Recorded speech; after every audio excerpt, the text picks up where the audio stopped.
Maybe switch on your microphone, that will help a lot. Just this one. There. So, do you hear me? Good to go. Okay, thank you very much, Noel, for the introduction. I'm sorry to be a bit late, but I want to show you something on the interactive maps, and I hope it's worth it. Okay, today I will something about the spatial analysis.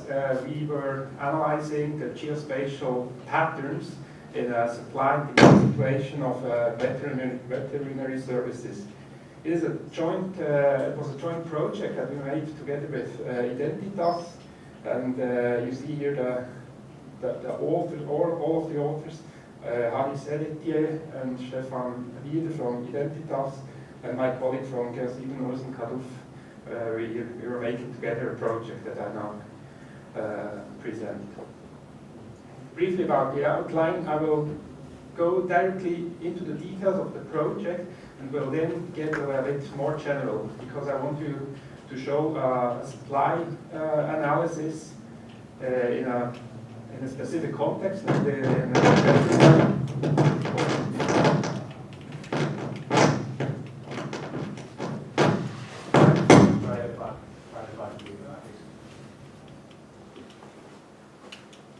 Okay. Yes, we have a backup plan. So I'll be more in detail in the beginning and then get more general and show how supply analysis can be applied in any context. And at the end, even more general, a little bit about spatial analysis in general. So how the project started? Well, this was really a project that started within the Alliance, because we didn't know Identitas before, although they are in Bern. So you see, when we have a look at the Alliance members, there are two small companies here, Geo-7 and Identitas, and we met through the Alliance. Maybe I switch.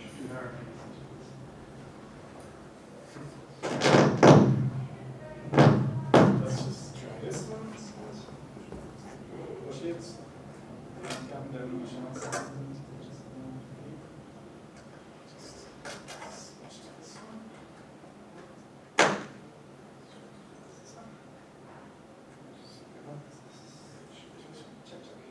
Hello? Hello? Okay. So, next one. So we met through the network, and we decided to do something together. Identitas, I don't know if you heard of them. They are actually a company. They were founded, I hope I say it correctly, during the BSE crisis, the Interban. So the government, they realized they have not enough data about where are our cows, and they needed an institution maintaining the data about cows first, afterwards also pigs and horses and everything. And meanwhile, I think you can register your bunny, or as long as it's an animal. So we made a project together. We even used the support of the Alliance. They give you also some financial support if you do a project together, so that's quite a nice thing. And we said, well, Identitas has very nice data, and we know, at Geo-7, we know, we have some knowledge in spatial analysis, so our idea was that Identitas, they produce the data, or they already have it, they send it to us. We enrich the data with other data sets that we know, spatial data sets, do some analytics, and then either we send it back to Identitas, where they can evaluate them, or we directly visualize the results on a map. It was the first idea, but we didn't even know what analysis we want to make. So we went a step further, and we said, well, let's do a first prototype. And I visualized a small extent of their data. The black stars are dogs. I visualized them on a map. And the red and yellow parts are the same information, but for human beings, where they are. I just chose a different kind of visualization. But you see where there are a lot of dogs, and also where there are a lot of people, like here. Then in green you have the forest, and I just thought it would be interesting to know, do the dogs live close to the forest, or do the people live close to the forest? And I checked that, and there are the distributions. So in blue for the dogs, in red for the people, this is the distance to the forest, 10 meters up to 500 meters, and you have the normalized histogram.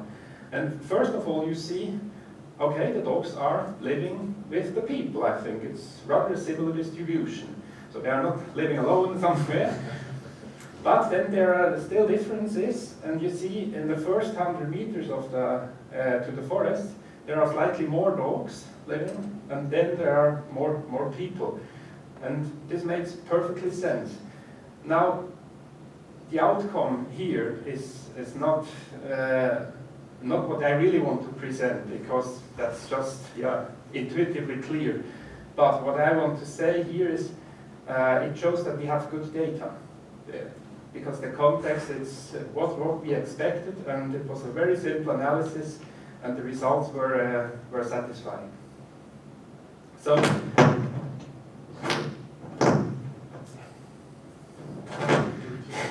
C. Let's do the third option. Third option, I would argue last option. Last option, but that should work fine because there's no cable connection. Thank you very much. hello? Okay. So, then we restarted, and we wanted to have a real case. So we were thinking about what data do we use. And Identitas, they said, of course they have pet data, like the cows and stuff, but they chose to use the Kleintiere, the dogs and the cats, the domestic animals. And they said, that's, if you think of veterinary services, that's the demand part. Where the cats are living, there is the demand. And on the other side, you can, Identitas, they produced the data set, or they collected data where the veterinary practitioners are, so the supply sites.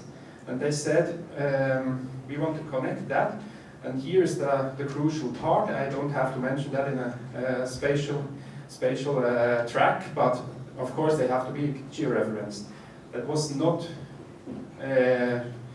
clear in the beginning if they can deliver that, but they made quite an effort and delivered all the dogs and the cats with coordinates on the map.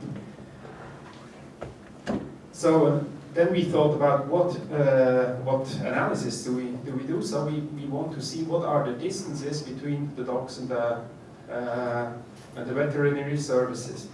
And we said, how do the pets reach the veterinary?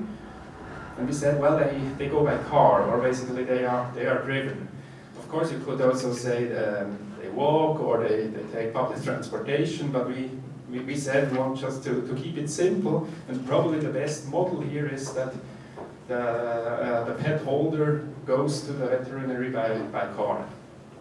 So we used the street network from Esri to make some analysis like this. So we've seen, we've calculated the area, for instance, what is reachable within like 10 minutes, like in 15 minutes, in 20 minutes. And so we could classify all the pets, how far are they to the next veterinary, or also to several veterinaries. Having this, you can apply some models looking at where is more or less the supply demand. If you compare supply and demand, where is more or less from one or the other side, and you can use such gravity models. There are several of them, several formulations that can be applied here. And here we've chosen a model that was already used in a context of human health, and we've seen that there it was rather satisfying. But I have to mention here that the model has a great influence on the outcome at the end. And we still are doing more, we're working more on doing calibration here. So I come directly to the first result. So that was a visualization that we did. Now I can just check whether I already see that here. Do it directly on the interactive map. Here you see whole Switzerland. Ah.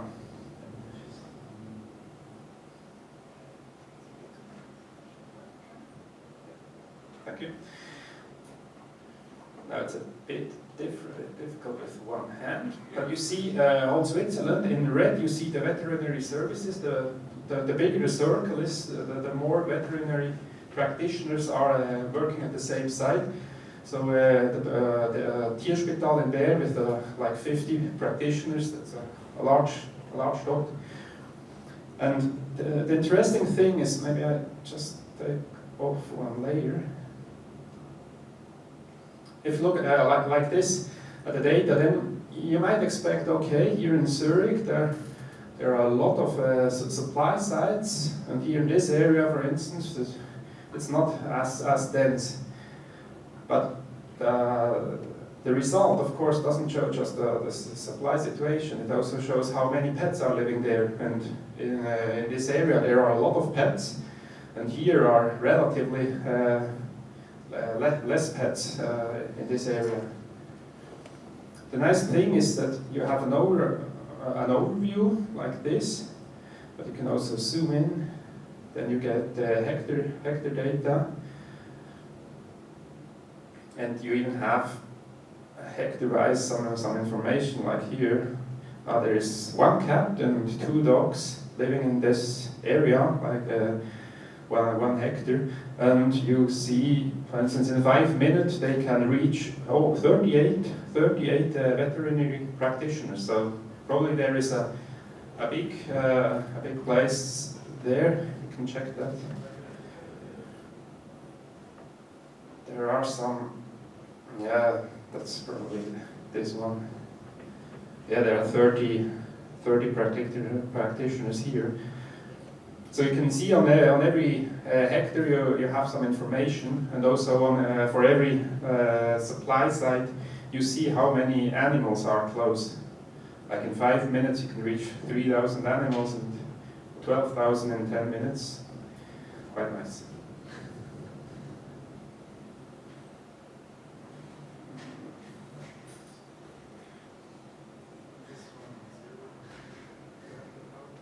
Yes. Where did it go? That's a new record with having technical problems So during my first one. session, you were somewhere here. Yeah, somewhere here. Let's go Unfortunately, I will check later. Back to the demo. Okay. So, I just quickly wrap up some challenges that we mastered here. So there was the data retrieval and the georeferencing of the data. That was mainly done by Identitas. Then the model choice is really a very important thing. The model run is relatively simple. Maybe you have to have some problems with the data volume, but these were like 1 million of dogs and cats and 2,000 practitioners, so you can still run it on your own machine. And then, of course, the last thing is that the mapping is also a small challenge, because it is not clear, at least for me as a data scientist, what is really wanted by the customer. And I always think of that this is also a challenge that we have to take to show the right information at the end. Now some small details about the data. Actually, it's very simple, the data that we used. We had supply sites with X and Y coordinates, some additional information. The demand side were also just points, and then the connection between them was just what is available from one supply side. So that is we just use this data, and we can, we've already seen that. We can now use the same data in other contexts. We said before that the supply were the veterinary services, here were the cats and dogs, and we went here by car. But you can also do other stuff. So for instance, for human health, we also did a similar analysis, but here were the hospitals, here were the people, and we went there with by the ambulance, not by another car. So you have a slightly different way of traveling, that you are a bit faster, and of course you have other data, but you can do exactly the same. That was a result that we did in the human health context, slightly another visualization. I won't show the web map, I can just go further. We also did a third analysis that was also a supply-demand analysis, and I think I'm missing a slide here, that's why I'm just going back here. We made something in the context of firefighting, and you could think, well, then you go somewhere with a fire truck, but we did something different. We said, if you get with the fire truck to the burning house, then there is also a supply-demand situation, namely, you have the burning house, that is the demand, needs water, and you have the water hydrant that supplies some water. And to get from the hydrant to the house, you can lay a hose along the ground. Maybe you have to go around the house, or maybe you have some problems with the topography, but you can do something similar. And we made that. And here I switch directly to the results on the interactive map again. No. Some extra hands.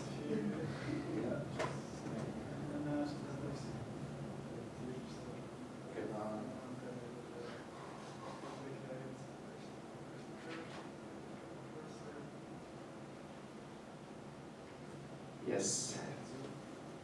No, I can handle it. Thank you very much.